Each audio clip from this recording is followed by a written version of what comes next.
वो बुजुर्गों माताओं को, मेरा नाम कुर्बान कुर्बान है और मैं हिमाचल का रहने वाला हूँ। मेरा ज़िला है चंबा। तो इसका नाम अमित है, मेरा दोस्त ये आया है, इसका शिमला से है। तो पिछले 3 या 4 सालों से हम लोग देश भर में घूम रहे हैं। पीछे जैसे हमने हिमाचल का ही दौरा किया था, जून में आए थे। जून में पूरे हिमाचल, जून ना जुलाई में पूरे हिमाचल का दौरा किया। तो हम गांव गांव जा कर के बात करते हैं। बात करने की मुहिम हमने शुरू की थी जब 2021 में वो कोरोना नाम की बीमारी आई थी ना। उस टाइम पे लॉकडाउन लगा था और सुइयाँ लगी थी सभी को। तो उस दौरान ही हमारा थोड़ा दिमाग खुला कि भाई ऐसा क्यों हो रहा है। लगी तो सबको, हुआ तो सबके साथ ही है। तो उसके दो कारण, एक तो सुइयाँ लगने से जो उनके आज इम्पैक्ट दिख रहे हैं, कईयों को उसकी दिक्कत आई है। मेरे ख्याल से ठीक होने के बजाय दिक्कत ज़्यादा बढ़ी है उसको लगने से। और दूसरा जो मतलब हमारे मेरे उम्र के जो साथी थे, जो बाहर जो कंपनियों में काम करते थे, कोई सरकारी थे कोई प्राइवेट थे, जो प्राइवेट सेक्टरों में लगे हुए थे बच्चे, उस टाइम पे उनको वापस घर भेज दिया था। तो जब घर भेज दिया था तो कुछ बच्चे थे जो वापस गए थे, बाकी घर बैठे बेरोजगार हो गए थे। उनको नौकरी दोबारा बुलाया है उन कंपनियों ने। तो फिर हमें इन चीज़ों को समझना शुरू करा कि ये चीज़ें हुई क्यों नहीं हुई। तो फिर हम भटकते भटकते फिर हमारे जो जिन्होंने ये मुहिम शुरू की है उसका नाम है जनता सरकार मोर्चा। तो इस मुहिम का मतलब यही है कि जनता ही सरकार है। तो इसके जो संस्थापक सदस्य हैं जिन्होंने इसको बनाया, उनका नाम है डॉक्टर देवेंद्र बलारा और वो हरियाणा के रहने वाले हैं। तो उन्होंने 2022-23 में एक स्कीम मतलब बात शुरू करी कि मतलब ये जो सिस्टम है हमारे ऊपर हर चीज़ थोपता जाता है, कोई भी चीज़ है हमारे ऊपर थोप देता है। तो इनको काउंटर करने के लिए या इनको साथ सवाल करने के लिए कोई तो होना चाहिए। तो उस काउंटर करने के लिए हमने एक इसकी मोर्चे की स्थापना करी, जिसका नाम हमने जनता सरकार मोर्चा रखा। तो पिछले 3 सालों से हम देश में लगभग हर ज़िले में, हर राज्य में, आज भी जैसे हम लोग यहाँ आए हैं तो कुछ टीमें हैं, कोई मतलब राजस्थान में है, पंजाब में है, हरियाणा में, यूपी में, मध्य प्रदेश में, महाराष्ट्र में, हर जगह ऐसे 2-4 लोगों की टीम हम लोग हर जगह जा रहे हैं। तो पिछली बार जब हम हिमाचल दौरे पर निकले थे तो वो यहीं मंडी में जो भी पीछे गाँव करके आए वहाँ आए थे। तो वहाँ ये भाई साहब भी आए थे। तो फिर हम जैसे ये बातचीत करते हैं, छोटी सी वीडियो रिकॉर्ड करते हैं। तो ये जब हम सोशल मीडिया पर जब हम डालते हैं तो आजकल जो माध्यम है लोगों से संपर्क करने का सोशल मीडिया ही है। तो जो साथी देखते हैं तो उनको भी लगता है, उन्होंने भी ऐसे देखा था, मैंने भी फिर हमारे साथ संपर्क करा कि अगर आप आ रहे हो तो कभी हमारे गाँव में भी आना, वहाँ पर आकर के बातचीत करना।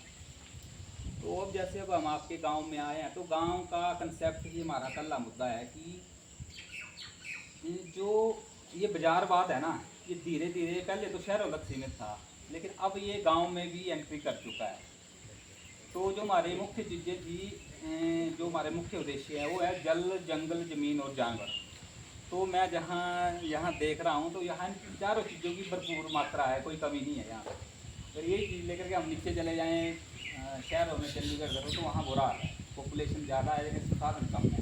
दिखाया जरूर जाता है टीवी के माध्यम से या उसके माध्यम से कि भाई ये बहुत अच्छा है, क्या प्लान हमारा, लेकिन हम खुद रह के देखा है जो असली जन्नत है वो मैं यहाँ खड़ा खड़ा मतलब महसूस कर रहा हूँ। जो ठंडी हवा चल रहा है, तो जो यहाँ का इन्वायरमेंट है ताज़ा जो कुछ भी है।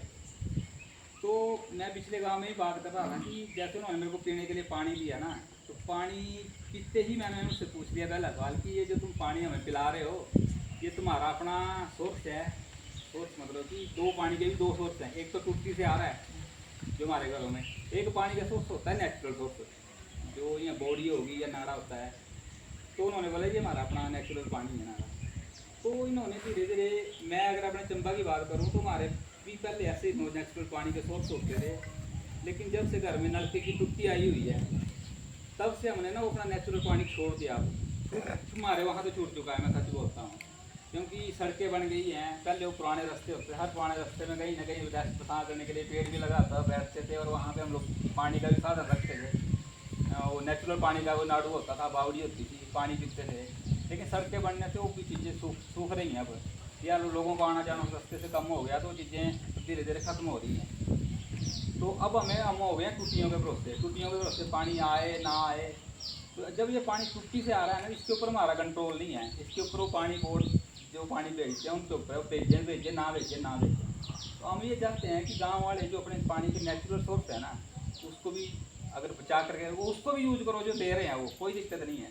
लेकिन इसको भी अगर हम लोग बचा के रखें तो आने वाले टाइम में जो ये पीछे 2022-23 में सिचुएशन आई थी लॉकडाउन वाली, अगर ऐसी सिचुएशन आगे भी आती है तो अगर पानी अगर हमारे पास होएगा, जिंदा रहने के लिए पानी बहुत इंपॉर्टेंट चीज़ है। अगर उस चीज़ों को हम आज संभाल के रखेंगे तो शायद आने वाली नस्लें या बच्चे जो हैं उनको भी उन चीज़ों की कदर होगी, इन चीज़ों को संभाल के रखें। तो ये पानी का टॉपिक था, इसमें बोलने लगूँगा मैं भी घंटा 2 घंटा और बोल सकता हूँ, लेकिन मैं थोड़ा आगे बढ़ता हूँ।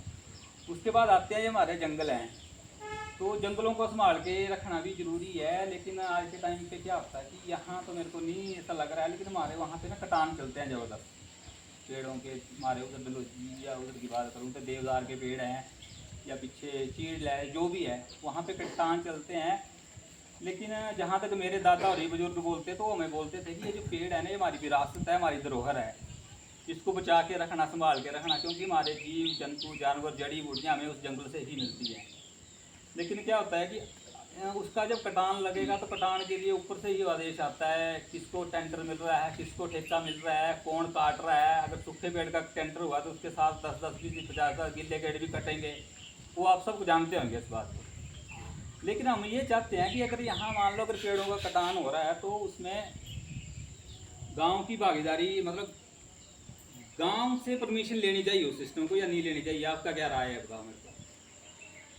अगर ऊपर से टेंडर पास हो रहा है, धरोहर तो हम लोगों की है, आपको तो पूछना जरूरी है कि भाई हम आपके जंगल का कटान करें। कभी पूछा गया हो आपको या नहीं पूछा गया हो? नहीं पूछते मेरे को लग रहा है, लेकिन संपदा तो आपकी है ना। तो ऐसे दनादन अगर मैं अभी पीछे इधर गया था सोलन से पीछे कुनिहार की साइड, तो वहाँ भी मैंने देखा कटान चले हुए थे ज़बरदस्त। टेंडर वेंडर वहाँ जिसका भी हुआ था, जो भी हुआ था, तो चलान चले हुए थे। तो इस तरीके से अंधाधुंध पेड़ों की कटाई हो रही है। फिर हम लोग बोलते हैं कि गर्मी बढ़ रही है, इन्वायरमेंट के साथ छेड़छाड़ हम लोग खुद ही करे जा रहे हैं।